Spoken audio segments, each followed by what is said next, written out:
One of my proudest moments was performing the show at Caroline's on Broadway in New York City, which is an iconic comedy club. You know, they had never done anything like this before, because when you come to my show and you sit down, you've got a placemat in front of you with wine glasses and tastings, just like if you were going to a winery. I open up with some comedy, we do some wine tastings, we play some games, and in the end, we all feel really good. I'm telling you. Well, now tell me about the wine tastings at Caesars Atlantic City and HBO Women in Comedy Festival. Yeah, those are great because those are large format venues where you can really, you know, reach a lot of people and kind of just introduce to maybe an audience that isn't a super wine savvy audience, right? But people that like to drink wine, but, you know, they'll come up to me and say, I don't really know a lot about wine, but I know what I like. And what I teach people through the course of the show is that it's all about trusting your own taste. And I give you some tools so that you can ask for what you want at a restaurant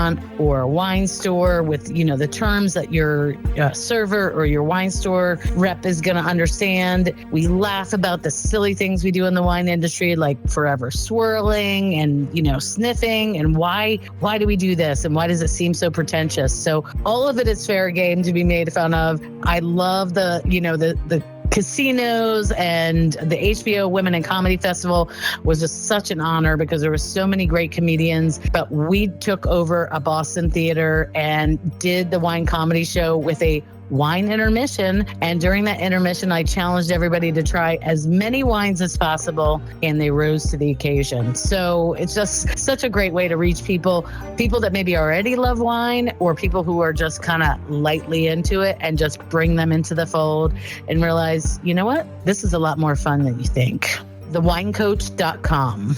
You can click on events. You can see any of my upcoming shows, tours, any of the things I'm doing there. You can click on podcasts. I have a weekly podcast called The Sipping Point, where I interview chefs, winemakers, and all kinds of amazing culinary people. You can access that there. You can sign up for my newsletter, and all kinds of great wine articles out there just to learn more and have more fun with wine. Okay, so when you're doing these events, like, you know, the wine tasting, you know, whether it be the HBO Festival or Caesars Atlantic City, or, you know, just your local ones, or wherever, even on a cruise, is there a standard heckler question that somebody wants to take a run at you? You know, I don't get a lot of hecklers. I mean, you know, people like to be part of the show. So what I've done is there are several opportunities during the show for people to come up on stage. You know what? Usually the hecklers are just people that want attention. Let's just face it, right? Yeah. So yeah. I have already built into my show opportunities for people to come up, and we get our drinking names on. I won't give that away, but that's a really fun time. And they're different than your real name.